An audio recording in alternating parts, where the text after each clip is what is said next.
Super 6 హామీల పేరుతో అధికారంలోకి వచ్చిన కూటమి ప్రభుత్వం 2 ఏళ్లు గడిచిన ఎన్నికల హామీలను అమలు చేయడంలో పూర్తిగా విఫలమైందని YSR Congress party BC, SC, minority విభాగాల నాయకులు విమర్శించారు.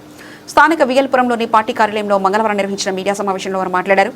వైసీపీ బీసీ నాయకుడు మార్గాని సురేష్ మాట్లాడుతూ బీసీ నాయకుడు పీతా రామకృష్ణను పీడీ చట్టం కింద అరెస్ట్ చేయడం అన్యాయమని అన్నారు.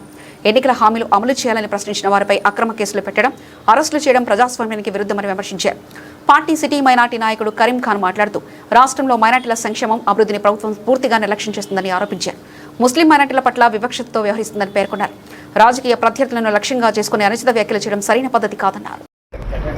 మార్గాని భరత్రామ్ గారి కార్యాలయం ఈ యొక్క ప్రెస్ మీట్లు ఇచ్చేసినటువంటి పత్రికా సోదరులకు, అలాగే వైఎస్ఆర్ కుటుంబ సభ్యులందరికీ కూడా నా నమస్సుమాంజలు తెలియజేస్తూ, మరి ఈరోజు ముఖ్యంగా రాష్ట్రంలో ఉన్నటువంటి ముఖ్యమంత్రి చంద్రబాబు నాయుడు గారు 2 సంవత్సరాల పాలన గురించి మనందరూ కూడా తెలుసుకోవాల్సిన విషయం చాలా ఉన్నాయి.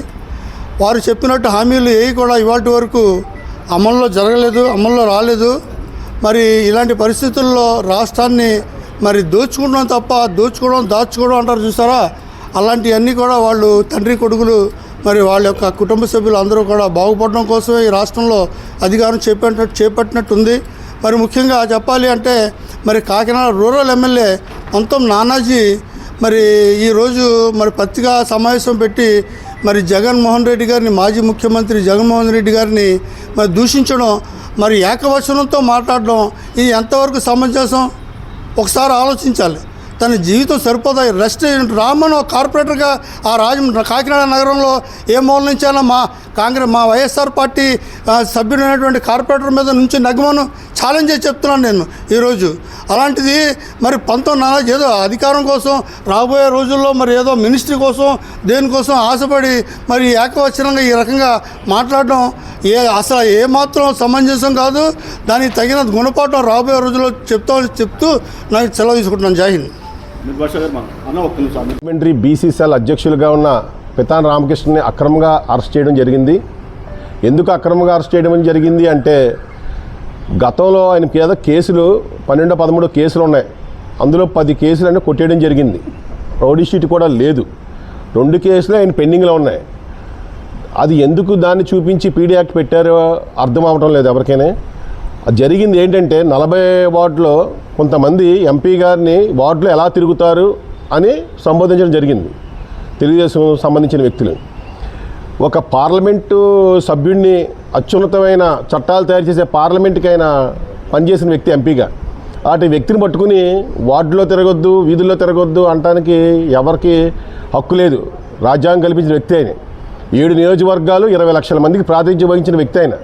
అలాంటి వ్యక్తిని వాళ్ళు అలా మాట్లాడితే దాన్ని స్పందిస్తూ బీసీసీఎల్ ఒక బీసీ ఎంపీ అన్నారు కాబట్టి ఒక బీసీసీఎల్ అధ్యక్షుడిగా పితా రామకృష్ణ స్పందించి, అది కూడా ఏమన్నాడు, మీరు మీ జాగిరే ఏమన్నా ఇదా, ఏ వార్డులకు ఎవరన్నా వెళ్ళొచ్చు, ఇది భారత రాజ్యాంగంలో బిఆర్ అంబేద్కర్ గారితో పాటు ఎంతోమంది కల్పించిన రాజ్యాంగం హక్కు, అది మనకు వెళ్ళొచ్చు, అది తప్పేటి, అది వెళ్ళటం వల్ల దాన్ని మీరు ఆపడం ఏంటని అన్న దానికి ఏదో పాత కక్షలు ఉద్దేశించో, వైఎస్ఆర్సీపీ వాళ్ళు నోరు నొక్కేయాలనో, లేకపోతే కక్షాదింపు చర్యలు చేయాలనే ఉద్దేశం మీద లేని యాక్ట్, పీడీ యాక్ట్ని తీసుకొచ్చి అతని మీద పెట్టి అరెస్ట్ చేయడం జరిగింది అక్రమంగా. దాని మీద స్పందిస్తూ ఎంపీ గారు కూడా నిన్న మా గ్రీవెన్స్ సెల్లో కలెక్టర్ గారితో కూడా ఆయన మాట్లాడారు. కలెక్టర్ గారు కూడా ఎట్టి బస్సులో కూడా దీనికి ఒకసారి ఆలోచించి నేను కూడా ఏం జరిగింది అనేది చూస్తానని చెప్పారు. ఆవిడ కూడా, కలెక్టర్ గారు కూడా సానుకూలంగా స్పందించారు. కానీ ఈ విధమైన ధోరణి మంచి పద్ధతి కాదు. పార్టీలకు ఉంటే పని చేసుకోవాలి, ఎవరు డెవలప్మెంట్ ఉంటే వాళ్ళు చెప్పుకోవాలి, వాళ్ళ అభివృద్ధిని చూసి జనం ఓటేస్తారు. కానీ ఎదటి వాళ్ళని ఇలా కేసులు పెట్టి లోపల పెట్టేసి చేయడం అనేది మంచి పద్ధతి కాదు. ఈ విషయం మీద పితాన్ రామకృష్ణకి అక్రమంగా అరెస్ట్ చేయడం అనేది కరెక్ట్ కాదని, రాజ్యాంగాన్ని తొంగలో తొక్కి లోకేష్ బాబు రెడ్ బుక్ రాజ్యాంగం నడుస్తుంది. రెడ్ బుక్ రాజ్యాంగం నడుస్తుంది అనడానికి కారణం ఏంటంటే, ఆంధ్రప్రదేశ్లో జరుగుతున్న దాడులు, వైఎస్ఆర్ కాంగ్రెస్ పార్టీ కార్యకర్తలు ఎవరైతే యాక్టివ్గా ఉన్నారో, ఎవరైతే తెలుగుదేశం యొక్క కుటిల రాజకీయాన్ని బయట పెడుతున్నారో, వాళ్ళ కుట్రల్ని కుతంత్రాలని అడ్డుకుంటున్నారో వాళ్ళని మాత్రమే టార్గెట్ చేస్తుంది ఈ తెలుగుదేశం పార్టీ నాయకులు. కానీ ఈ వైఎస్ఆర్ కాంగ్రెస్ పార్టీలో ఉన్న కార్యకర్తలను తొక్కడమే మెయిన్ ఎజెండా. అభివృద్ధి అన్నది పక్కన పెట్టేశారు, అభివృద్ధిని తొంగలో తొక్కేశారు. ఎటువంటి అభివృద్ధి లేదు రాజమండ్రిలో. మార్గాని భరతరామ్ గారిని చేసిన అభివృద్ధి సంక్షేమ ఫలాలు తీసుకొచ్చాడు. ఆయన ఎన్నో సంక్షేమ ఫలాలు తీసుకొచ్చాడు. వాటిని మేమే చేసామని చెప్పేసి క్రెడిట్ చోరీ. ఆయన పక్కన ఎవరైతే అండగా నిలబడతారో వాళ్ళ మీద కక్ష సాధింపు చర్యలు. ఈరోజు పితా రామకృష్ణని అరెస్ట్ కారణం ఏంటంటే ఆయన బలంగా ఉన్నాడు కాబట్టి, ఆయన మార్గాని భరతరామ్ గారు కూడా తిరుగుతూ బలంగా ఉన్నారు కాబట్టి ఈరోజు పితా రామకృష్ణ అరెస్ట్ చేశారు. ఇదే ఎమ్మెల్యే గారు నేను అడుగుతున్నా, మీ పిఏ రౌడీ షెటర్ కాదా? మీ పిఏ నాయుడు రౌడీ షెటర్ కాదా? మీరు అధికారంలోకి వచ్చిన తర్వాత అతని మీద రౌడీ షీట్ మీరు తీయించలేదా? మా వైపు ఒకటో రెండో ఉన్నాయేమో, మీ వైపు ఎంతమంది ఉన్నారు రౌడీ షెటర్లో? రేపు 2029లో అధికారంలోకి వచ్చిన తర్వాత పరిస్థితి ఏంటి? ఇప్పుడు పీతారామకృష్ణ కుటుంబానికి ఎవరు ఆర్థికంగా నిలబడతారు? ఒక ఇంటి పెద్ద అరెస్ట్ అయితే వాళ్ళ ఫ్యామిలీ పరిస్థితి ఏంటి? ఇది ఆలోచిస్తున్నారా మీరు ఏమన్నాను? ఇప్పుడు సవాల్ విసిరేది మీరే. 40వ వార్డులోకి రండి, చూసుకుందాం. సవాల్ విసిరినతను మీరు చేశారు. పక్కన ఎమ్మెల్యే పక్కన కూర్చుని ఆ సింహాద్రి వెంకట్ అన్న అతను సవాల్ విసిరి 42 వార్డుల్లో వైఎస్ఆర్సీపీ జెండాని ఎగరనీయము అన్నప్పుడు అతని మీద కేసు కట్టారా మీరు? కేసు కట్టరు. అతని మీద కేసు కట్టకుండా ఈ ఎవరైతే వెళ్ళి మేము వచ్చాము చూడండి అన్న వాళ్ళ మీద కేసు కడతారు. అది పాత కేసులు కొట్టేసి నన్ను హింసిస్తున్నాడని చెప్పేసి. అంటే ఈరోజు రాష్ట్రంలో ఏమి నడుస్తుంది? రాష్ట్ర ప్రజలందరూ గమనించమని ఒకసారి నేను ఈ మీడియా సముఖంగా తెలియజేసుకుంటున్నాను. నిన్న కాక మొన్న మీటింగ్ పెట్టి మన డిప్యూటీ సీఎం పీపీపీ గారు, పిఠాపురం పీతాధిపతి పవన్ కళ్యాణ్ గారు, ఆయన రెచ్చగొట్టి ధోరణి అండి. 164 మంది ఎమ్మెల్యేలు ఉన్నారు, మీరు ఏం చేస్తున్నారంటే, నిన్న కాక మొన్న ఎవరో మన పంత నానాజీ గారు ఒక మాజీ ముఖ్యమంత్రిని పట్టుకుని నా కొడక అని సంబోధిస్తున్నాడంటే, అసలు మీ రౌడీలు గూండాలు మీ పార్టీలో ఉన్నారు. ఏదో కాలం కలిసి వచ్చి ఈవీఎంల ద్వారా 3-4 పార్టీలు వేసుకుని మీరు ఈరోజు ఎమ్మెల్యేలు అయిపోయి నోటుకు వచ్చినట్టు మాట్లాడుతున్నారు.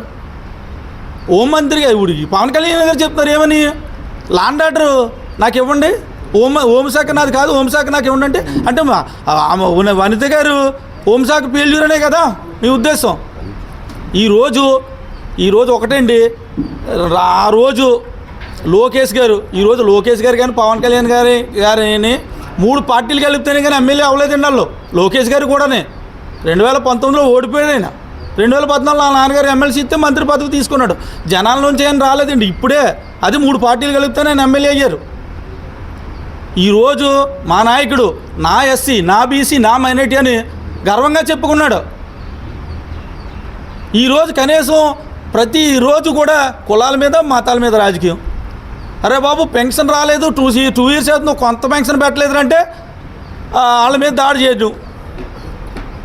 ఓరు బాబు 2 సంవత్సరాలు పూర్తి అయిపోయింది, మీరు తల్లి అమ్మఒడి పేరు మార్చి తల్లి వందనం అని పెట్టి 1 సంవత్సరం ఏకనామం పెట్టాడు మీ నాయకుడు చంద్రబాబు నాయుడు గారు. 2వ సంవత్సరం వేసి రకరకాల యాగి చేసి మా నాయకుడు ఈరోజు చెప్తానండి, ఆయన మా నాయకుడు ఏదైతే నవరత్నాన్ని హామీ ఇచ్చారో హామీలన్నీ అమలు చేయగలిగారు, అమలు చేసి చూపించగలిగారు. 2-3 ఇయర్స్ పాండమిక్ కరోనా టైంలో కూడా ఏ పథకం కూడా ఆపలే.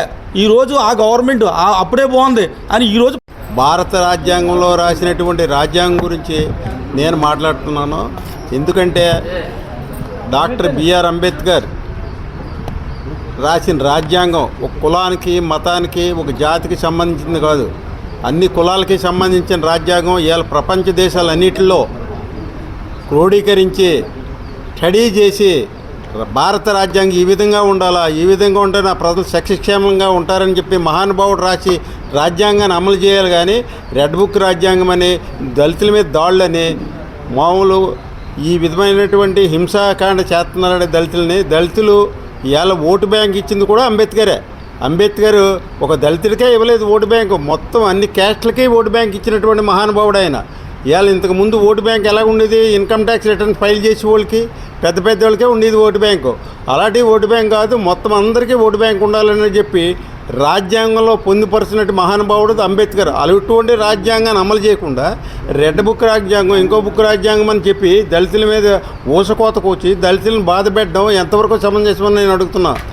ఈవేళ దళితులుగా పుట్టడమే తప్ప, మేము దళితులుగా పుట్టకూడదా, దళితులుగా బతకూడదా, దళితులుగా చదవకూడదా, ఆఫీసర్లు అవ్వకూడదా?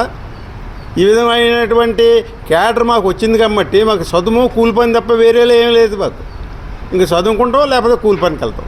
మా ఉన్నవాళ్ళు చదివిస్తారా, లేనివాళ్ళు కూలి చేసుకుని బతుకుతారు. అటువంటి రాజ్యాంగంలో పుట్టినటువంటి దళితులు ఈవేళ హాయిగా స్వేచ్ఛగా బతకడానికి రాసిన రాజ్యాంగాన్ని అమలు చేయాలి తప్ప, ఇప్పుడు ఇవాళ మీరుంటారు, రేపొద్దున ఇంకొకరు వస్తారు. ఎవరు వచ్చినా ఇవాళ మన స్వతంత్రం వచ్చి 75 సంవత్సరాలు దాటింది. ఈ 75 సంవత్సరాలు 3 పార్టీలు వచ్చాయి. జనతా పార్టీ అని, ఆ పార్టీ అని, కాంగ్రెస్ పార్టీ అని, బీజేపీ అని, ఇలాంటివి వచ్చాయి. అన్ని పార్టీల్లోనూ మేము ఉన్నాం. ఆ పార్టీలో స్వేచ్ఛా స్వాతంత్రం ఉండి స్వేచ్ఛగా బతకాలన్న ఉద్దేశంలో దళితులు కూడా స్వేచ్ఛ ఇవ్వాలి కదా.